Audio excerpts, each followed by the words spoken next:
No coração pulsante de Lisboa, onde o Tejo sussurra segredos antigos às muralhas de pedra, Miguel arrancou o colar de prata que o pai lhe dera no aniversário de 18 anos e atirou-o no chão, os olhos flamejando como o sol poente sobre o castelo de São Jorge.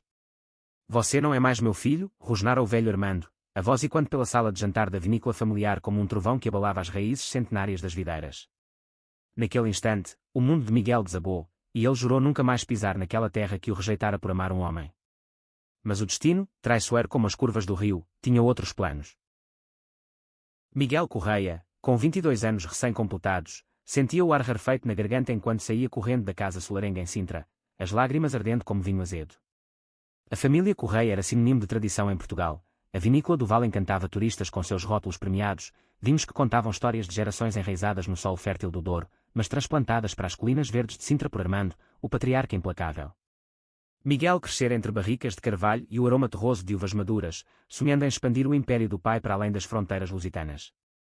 Mas tudo mudou na noite fatídica, quando Armando flagrou beijando João, o jovem aprendiz da adega, um rapaz de olhos castanhos e mãos calejadas que cheirava a terra molhada e liberdade.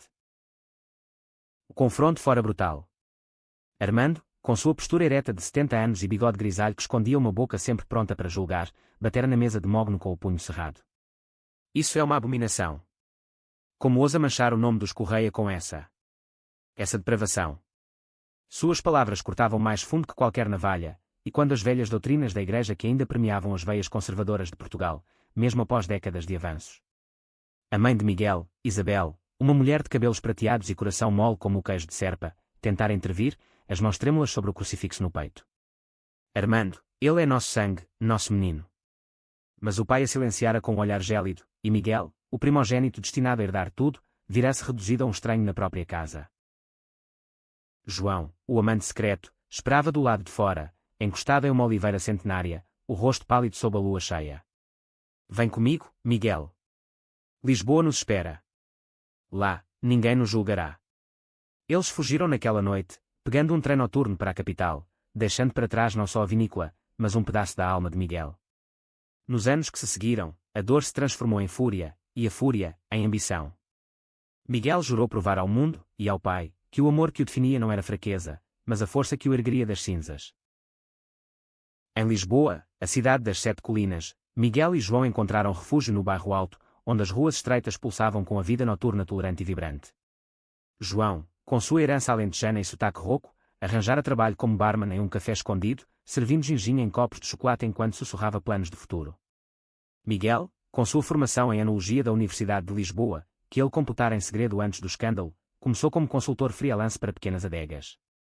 Vamos criar nosso próprio vinho, dizia João nas noites quentes de verão, os dois deitados no colchão poído de um quarto alugado, as janelas abertas para o fado melancólico que ecoava das ruas. Mas o paraíso era frágil. 2 anos após a fuga, uma briga idiota explodiu. João, consumido pelo ciúme de um colega de trabalho de Miguel, acusou de furtar. Você ainda sonha com as videiras de Sintra, não é? Com o pai que te chutou para fora.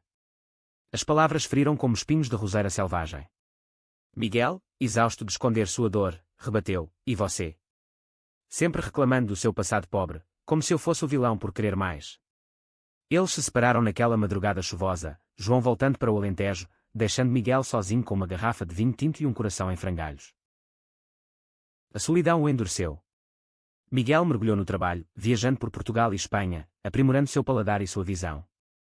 Ele se tornou conhecido como o enólogo das sombras, transformando vinhos medíocres em joias premiadas.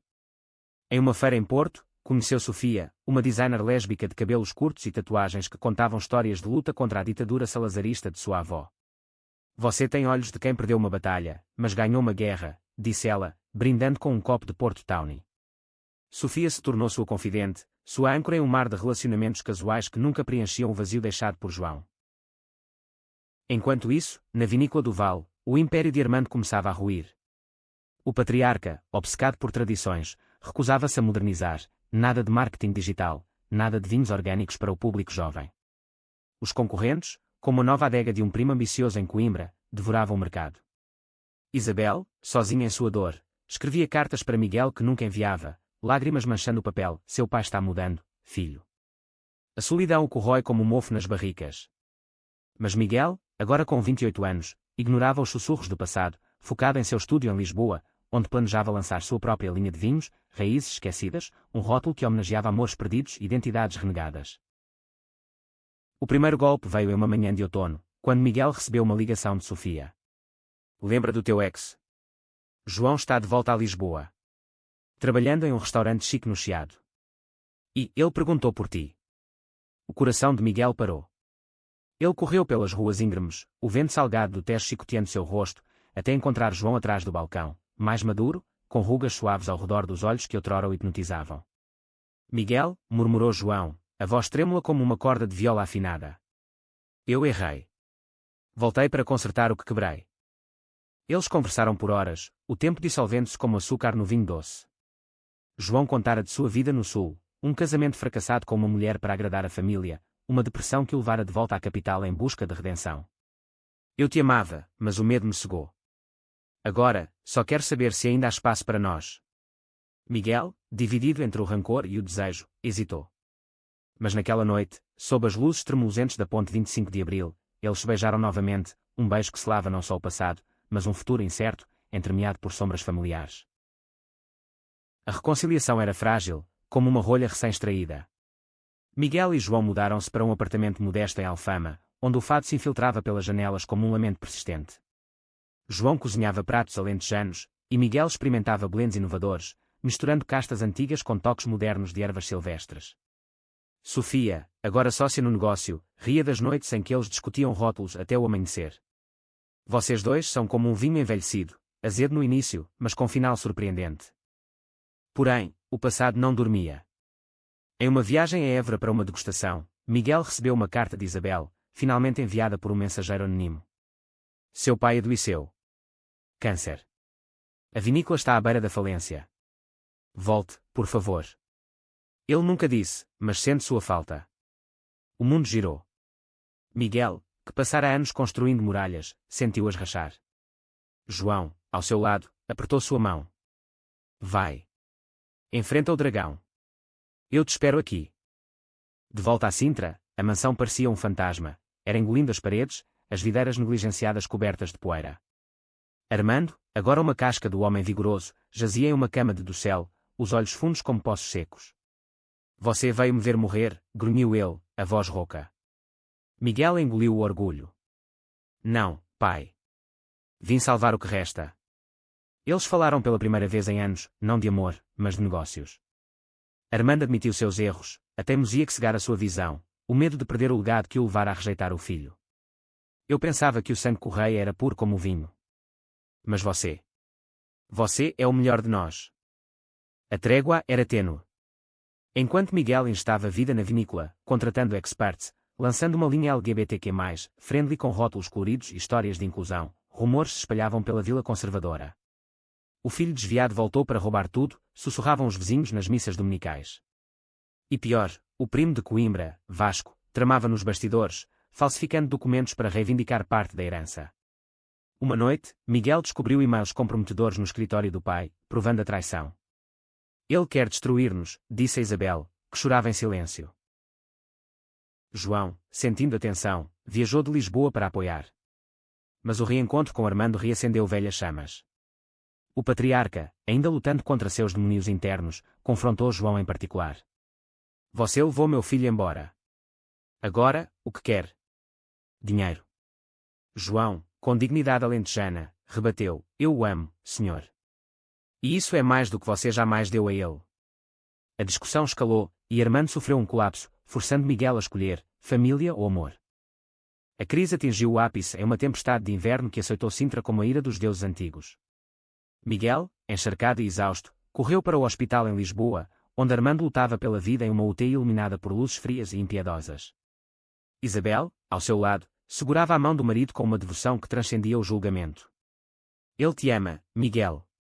Sempre amou. O medo o fez cruel. Palavras que ecoavam como um vinho envelhecido, revelando camadas ocultas de dor. Enquanto isso, João esperava no saguão, o rosto marcado pela preocupação. Quando Miguel emergiu, horas depois, com olhos vermelhos mas resolutos, João abraçou sem palavras. O que aconteceu? Ele vai sobreviver. Mas a vinícola. Vasco está avançando. Preciso de ti aqui, agora. Eles voltaram a Sintra juntos, uma frente unida contra a tempestade que se aproximava. Vasco, o primo de 40 anos com sorriso de tubarão e ternos italianos, chegara à mansão no dia seguinte, fingindo preocupação. Tio Armando, que tragédia! Deixe-me ajudar com os papéis. Mas Miguel, agora no comando informal, confrontou na sala de degustação, onde garrafas empoeiradas testemunhavam glórias passadas. Eu sei do teu plano, Vasco. Falsificações, subornos aos fornecedores. Sai daqui antes que eu chame a polícia. O ar crepitava com tensão, o cheiro de carvalho queimado pairando como uma ameaça. Vasco riu, um som seco como folhas mortas. Você. O garoto que fugiu por causa de um homem. Quem te levará a sério numa vila como esta? As palavras atingiram Miguel como um soco, reabrindo feridas antigas. Mas João, entrando na sala como um guardião silencioso, interveio: eu levo. E toda Lisboa levará, quando nosso vinho novo ganhar o prémio internacional. A menção ao lançamento iminente, Raízes Esquecidas, uma colaboração entre Miguel e seu estúdio lisboeta, fez Vasco empalidecer. Ele saiu bufando, prometendo retaliação. Nos dias que se seguiram, Miguel e João trabalharam incansavelmente. De dia, reformando a adega com painéis solares e vinhedos sustentáveis; de noite, planejando a defesa legal contra Vasco. Isabel, revelando uma força inesperada, testemunhou contra o primo, contando de cheques suspeitos que encontrara. Pela família, filho. Pela verdadeira família. Sua aceitação de João, tímida mas genuína, aquecia o coração de Miguel como um fogo de lareira. Mas o verdadeiro teste veio em uma gala de vinhos em Lisboa, onde a elite portuguesa se reunia no pavilhão Atlântico. Miguel apresentaria Raízes Esquecidas, um tinto rubi que capturava a essência de perda e renascimento, com rótulos desenhados por Sofia retratando silhuetas entrelaçadas contra o horizonte do Tejo. João, nervoso em seu smoking alugado, segurava a mão de Miguel nos bastidores. E se falharmos? Não falharemos. Isso é nosso. O salão reluzia com lustres de cristal e taças tilintantes. Quando Miguel subiu ao palco, o microfone em punho, o silêncio caiu como uma cortina. Este vinho é para os esquecidos, os rejeitados. Para amores que desafiam o tempo e o preconceito. Seus olhos encontraram João na plateia, e por um instante, o mundo se resumiu àquele olhar. Então, o verdito, ouro no International Wine Challenge. Aplausos irromperam, mas entre a multidão, Vasco tramava seu último golpe, um boato venenoso espalhado por jornalistas comprados, o herdeiro gay da vinícola do Val, escândalo ou salvação. A manchete explodiu na manhã seguinte, dividindo Portugal. Blogs conservadores de Coimbra condenavam Miguel como a vergonha dos Correia, enquanto influenciadores LGBTQ+ em Lisboa o elevavam a ícone. A vinícola recebeu ameaças, boicotes de compradores tradicionais, mas também um influxo de pedidos de aliados globais. Miguel, no epicentro da tormenta, sentiu o peso esmagador. Eles nos odeiam por existirmos, confidenciou a João, debruçado na varanda da mansão, o mar de Sintra rugindo abaixo. João, com sua sabedoria prática, rebateu: ou nos amam por isso. Lembra do Alentejo? Meu pai me renegou, mas a terra me acolheu. Usa isso, amor. Inspirado, Miguel contra-atacou com uma campanha ousada, lives no Instagram contando sua história, parcerias com a ONGs de direitos GLBT, e um leilão beneficente onde cada garrafa vendida financiava abrigos para jovens LGBTQ+ expulsos de casa. Sofia, mestra das redes, viralizou tudo, Raízes Esquecidas tornou-se trending topic, transformando o ódio em solidariedade. Armando, recuperando-se lentamente em casa, assistia à TV com lágrimas nos olhos. Pela primeira vez, ele viu o filho não como uma decepção, mas como um visionário. Eu errei, Isabel, murmurou ele uma noite. Ele é mais forte que eu jamais fui. Dias depois, em um gesto frágil, chamou Miguel e João para jantar. A mesa, outrora palco de condenação, agora carregava pratos de bacalhau à brás e garrafas de vinho familiar. Sentem-se, disse Armando, a voz embargada. Quero ouvir sobre o futuro. O nosso futuro. A conversa fluiu como um rio desobstruído. Armando confessou suas próprias lutas, um tio distante que o pressionara a casar cedo, um Portugal dos anos 70 onde ser diferente era sinônimo de exílio. Eu te protegi do mundo, mas te feri mais. Miguel, perdoando em silêncio, compartilhou visões, expandir para exportações éticas, criar um festival de vinhos inclusivo em Sintra. João, respeitoso, sugeriu toques alentejanos nos blends. Pela primeira vez, a família se uniu, não apesar das diferenças, mas por causa delas. Mas a calmaria era ilusória. Vasco, encurralado, revelou sua cartada final, Um processo judicial alegando que Miguel fora deserdado anos antes, com testemunhas falsas de empregados subornados. O tribunal em Lisboa tornou-se um circo midiático, repórteres acampando na porta da mansão. Miguel, testificando sob luzes ofuscantes, reviveu o trauma: meu pai me rejeitou por quem eu amo. Mas o amor me trouxe de volta, mais forte. João, como testemunha, falou com eloquência crua: nós construímos algo real, enquanto ele só destrói. O juiz, uma mulher de meia-idade com olhos penetrantes, ponderou. Enquanto aguardavam o verdito, uma reviravolta abalou tudo. Sofia descobriu que Vasco colaborava com um cartel de falsificadores de vinho, diluindo rótulos portugueses no mercado negro. Evidências irrefutáveis, e-mails hackeados, amostras contaminadas, foram apresentadas, virando o jogo. Vasco foi preso em uma batida policial dramática, algemado na adega de sua própria vinícola, o império desmoronando como castelos de areia. O verdito veio como um raio de sol, herança integral para Miguel, com reparações por danos. Armando, presente na audiência apesar da fraqueza, apertou a mão do filho. É teu agora. Faça melhor que eu. Lágrimas escorreram, não de tristeza, mas de liberação. Na saída do tribunal, jornalistas cercaram Miguel e João, mas eles se beijaram abertamente, um ato de desafio e vitória, flashes explodindo como fogos de artifício. De volta à vinícola do Val, a renovação começou em pleno vapor. Miguel contratou uma equipe diversa, enólogos trans de Porto, marketers skier de Lisboa, e até João como gerente de sustentabilidade, trazendo sabores do Sul para os blends. Isabel, florescendo em sua nova liberdade, organizou jantares comunitários, convidando famílias LGBTQ+ da região para provar os vinhos e compartilhar histórias. Sintra sempre foi terra de fadas e segredos, dizia ela. Agora, é terra de verdades. Um ano se passou, e a vinícola renasceu como fênix.